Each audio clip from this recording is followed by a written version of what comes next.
वैद्य है बाबा, इनको प्रणाम करता है। हमको लगता है यहाँ सबसे बड़ा यही है, इसलिए इन्हीं से कह दूं, बाबा जी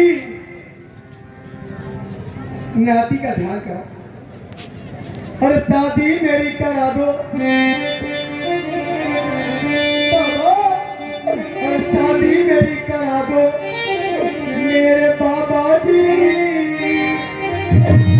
या मुझे बना दो मेरे बाबा जी।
इसलिए बाबा ब्याह जरूर करवा दो।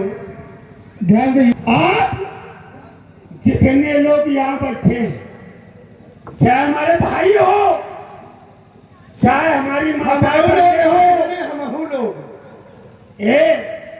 और चाहे ये हमारे कमेटी वाले हो, यहाँ के व्यवस्थापक हो, आज सबको हमारी बारात का न्योता है, मगर खाना अपने अपने घर से खा के आना। अरे चलो चलो, जब तुम्हारा बारात हो तब तुम्हारा न्योता है। अबे हमारा तो भौरी का नवंबर है भैया, सब लोग आओ, खा पी करके आओ, अपनी अपनी सवारी लेके आओ और थोड़ा बहुत नाश्ता बांध लाओ। ऐसे थोड़ा मिथिला में जाना होगा। कैसे? पुक पुक पुक पुक पुक पुक पुक पुक पुक पुक पुक।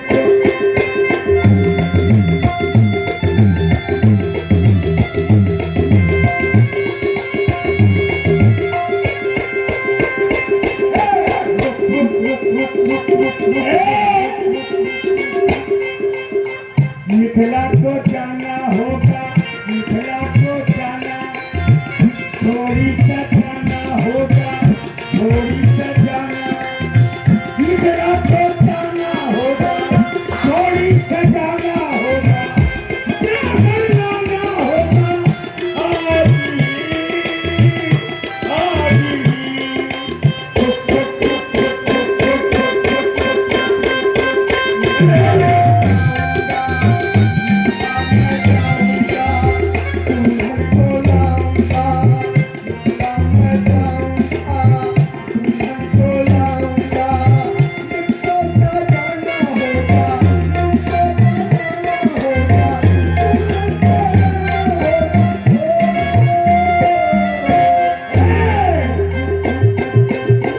दुल्हन हो कैसी बोलो, दुल्हन हो कैसी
प्रतीति सबके मन माही। संभवतः आप सभी लोगों को विश्वास हो गया होगा, क्योंकि मुझे विश्वास हो गया है। आप लोगों ने देखा है, आप लोगों ने देखा है, आपने सब लोगों ने देखा है, और जिसने भी देखा है उसे विश्वास हो गया है कि राम चाप तोरब सकना। तिलमात्र भी संदेह नहीं है कि श्री राम धनुष न तोड़ पाए। पूर्ण विश्वास है कि राम के द्वारा ही धनुष तोड़ा जाएगा, और हम तो ये चाहते हैं कि ये धनुष तोड़ पावे या न तोड़ पावे, बिन भंजऊ भव धनुष विशाला, मेली सीय राम और माला। बिना धनुष तोड़े ही देवी सीता इनके गले में वरमाल अर्पित करेंगी। हमें तो यहां तक विश्वास हो गया। क्या कहते हो? एक बात समझ लो, हल्ला मचाने के पहले इसमें थोड़ा विचार कर लो। ऐसा विचार कर लो, अस विचारी गौनों घर भाई, चलो घर चले। जिस बल, जिस प्रताप, जिस यश के सहारे हम सब लोग यहाँ आए थे, उस यश, उस प्रताप और उस बल को इन्हें समर्पित कर दें, क्योंकि इनको आवश्यकता है। अस विचारी गौनों घर भाई, जस प्रताप बल तेज गवाई। सब कुछ ने दे दे और घर चले। हमारी तो इच्छा यही है। आप लोगों की क्या है? तुम्हारी इच्छा से क्या इस संपत्ति का कार्य हो जाएगा?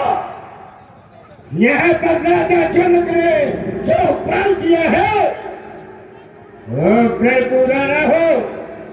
तुम्हारी ये इच्छा हो, कहते हो गिर जाओ, बिना धनुष को तोड़े ही सीता और राम को ब्याह दीजिए। कौन करेगा ऐसा? ऐसा साहस कौन करेगा? प्रतिज्ञा की गई है, जब धनुष का खंडन होगा तभी सीता का ब्याह होगा। चंद्र तले, सूरज तले, तले बैरम प्रीत और तले नक्षत्री। राजा जनक की प्रतिज्ञा है, और उस प्रतिज्ञा पर कहते हो कि धनुष न तो तोड़ा जाए। सुनो, एक बात बता दें, तोड़े धनुष ये वीर प्रतियोगिता है। यहाँ पर वीरता का प्रमाण पत्र लेने के लिए ये धनुष है। जिसको भी ये है कि वह अधिक बलशाली है तो तोड़े धनुष है होगा।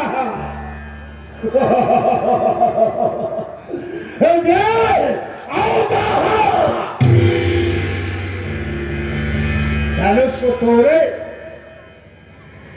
बिना धनुष तोड़े कुछ नहीं।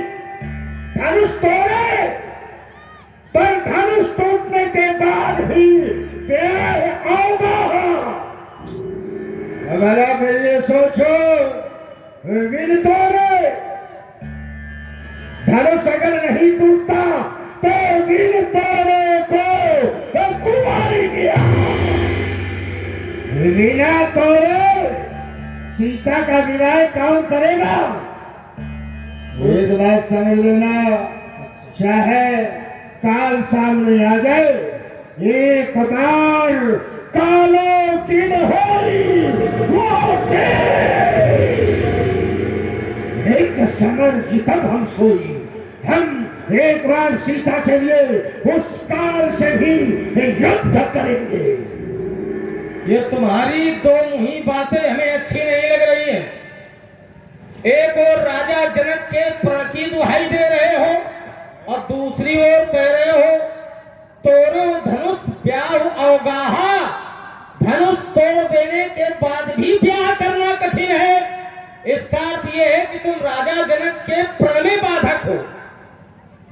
एक और कह रहे हो कि उनका प्रण है कि धनुष तोड़ा जाएगा तब विवाह होगा।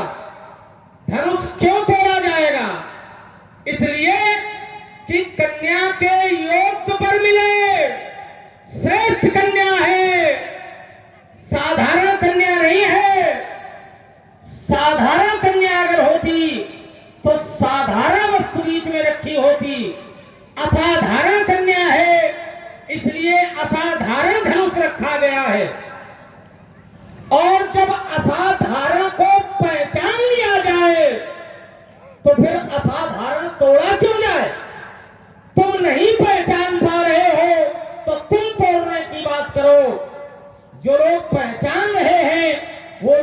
तोड़ने की बात नहीं करेंगे।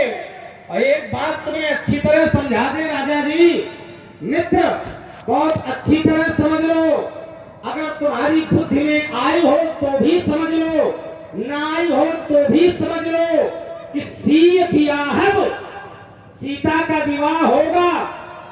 राम सीता का से विवाह राम जी ही करेंगे।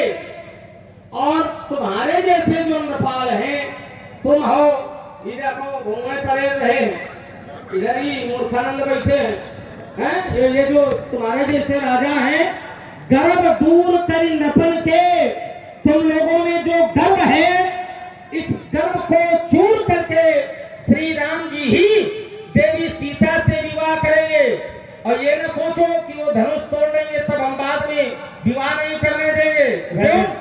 आप कहते हो, समझ लो, जीत को सत संग्राम दशरथ के रण बांकुरे, इन्हें कोई युद्ध में जीत भी नहीं सकता। इसलिए मन को शांत करो और जो मैं बतला रहा हूं उसको ध्यान से सुनो। और अगर कुछ कहना चाहते हो, संक्षिप्त शब्दों में टिप्पणी सुनेंगे, क्योंकि प्रसंग को रोक कर आपकी बात सुन रहे हैं। प्रसंग नहीं, प्रसंग ही चल रहा है। आपने चर्चा शुरू करने के पहले कहा कि आप दो मुही बात करते हैं, दो मुही बात हम करते हैं कि दो मुही बात आप करते हो। जब आपने कहा बिन भंजो, बिना धनुष तोड़े सीता का विवाह कर दिया जाए, क्यों क्यों धनुष का भंजन आपने कहा न हो, क्यों? जनक ने प्रतिज्ञा की है। आप कहते हो असाधारण को जब जान गए, अच्छा तो असाधारण को तुम जान गए, राजा जनक नहीं जान पाओ। राजा जनक घोषणा कर देता कि धनुष का खंडन नहीं होगा, मैं सीता का विवाह राम के साथ करता हूं। पर राजा जनक ने इनसे मिलने के बाद भी ऐसा नहीं किया, ऐसा नहीं किया। क्यों? क्योंकि प्रण है और प्रण कभी बदला नहीं जाता, प्रण पर किसी प्रकार का विचार नहीं होता। तो हमने वही तो कहा था कि धनुष टूटे। नहीं यही बात कि सीता के विवाह का विरोध, तो विवाह बाद में है, पहले है धनुष। देखो तुम लोग घर से ये कहकर के आए होंगे कि हम धनुष तोड़ने जा रहे, सीता से विवाह करने जा रहे, ऐसा कहकर के ही सब इसमें आए हो। और यहाँ पर आकर के कायरता का पाठ पढ़ रहे और स्वयं तो पढ़ रहे हो, हमको भी पढ़ा रहे हो कि ऐसा करो कि अपने आप निकल चलो। तुमने ही कहा था कि बल तेज सब इन्हीं को देकर के, इन्हीं के ऊपर ना, इनके ऊपर बल तेज कहां से दे देंगे? बल और तेज ऐश्वर्य कोई आदान प्रदान की वस्तु नहीं है। ये तो तभी प्रमाणित होता है जब उसके सामने जाया जाएगा। जब तक बल का प्रयोग नहीं होगा तब तक हम अपने आप को बलहीन कैसे मान लें? अस्तु, हमारा सुझाव ये है कि जब सब आए हो धनुष तोड़ने, तो केवल यहाँ धनुष तोड़ने की बात करो, बाकी और कुछ नहीं। और अगर बाकी कुछ और करोगे तो फिर ये जानते हो राजन कि यहाँ पर ये तलवारें चल जाएंगी। एक बात बताएं तुम्हें बहुत अच्छी तरह से, राजा जनक के तुम बहुत बड़े हितैषी लग रहे हो, क्योंकि बार बार यही कह रहे हो कि अगर प्रण राजा जनक का है तो बिना तोड़े कैसे विवाह कर दिया जाए। राजा जनक ने ये प्रण किया क्यों, इस बात पर तो चिंतन करो। हमने जो बात कही तुमने उसको घुमाया कि हमारी बात पहले धनुष की है, पहले धनुष तोड़ा जाएगा तब तो विवाह होगा। देखिए ये धनुष पहले नहीं है, इस बात को समझो। पहले विवाह का चिंतन है तब मध्य में धनुष रखा गया। क्यों? अगर चिंतन विवाह का ना होता तो धनुष बीच में न रखा जाता, धनुष बीच में न रखा जाता। और रही बात राजा जनक के प्रति, तो राजा जनक का प्राय धनुष तोड़ने के लिए है, लेकिन क्यों है इस बात को आप नहीं समझ पाए। संभवतः हमारा उत्तर आप सुनते नहीं है। हमने आपको बताया था कि असाधारण कन्या के लिए असाधारण वर की प्राप्ति हेतु असाधारण को मध्य में रखा गया है। और जो लोग असाधारण को जान लेंगे वो मध्य को हटा देते हैं, असाधारण को को जोड़ करके मत को हटा देते हैं। तो मत को हटा दो, जब वो पहचान में आ गया है तो उसे जोड़ दो। और ये बात मैं नहीं कहता, ये बात जिनका वो है उन्होंने ही कहा है कि ना तुम छुओ ना हम छुए, ना ये छुए इसे, ना ये छुए, कोई इसको छूने का भी प्रयास ना करे। ना सदेवा न गंधर्वा न सुरा न चराक्षसा कर तुम्हारो परम सत्ता किं कथंचन मानुषा। तुम भी मनुष्य हो, हम भी मनुष्य हैं, मनुष्य की कोई गणना नहीं। हमने सुना है प्रभु ही देख सब नपी ही हारे, तो जो प्रभु है उनको छूने दो। जब सरकार ने कह रखा है कि मनुष्य न छुए, देवता न छुए, गंधर्व न छुए, केवल प्रभु छुए, तो प्रभु के लिए छोड़ो। व्यर्थ मरऊ जलगार बजाई, मद मोकन की भूख पुताई, काहे व्यर्थ में झूठ बोल के मरना चाहते हो। जब व्यक्ति असत्यवादी होता है तो उसकी आयु क्षीण होती है, झूठ बोलता है तो उसकी आयु क्षीण होती है। और इतना बड़ा झूठ न बोलो, जल्दी मर जाओगे। जीवन के मुंह से कभी भूख नहीं भरती है, कभी उदर नहीं भरता, क्षुधा कभी शांत नहीं होती है। मन के लड्डुओं से संभवतः जो हमने जाना है, जो विश्वास हमें हुआ है, वो विश्वास तुम्हें नहीं हुआ है। तो एक हमारी बात बड़ी गंभीरता से सुन लो, तुम्हें भी विश्वास हो जाएगा। सिख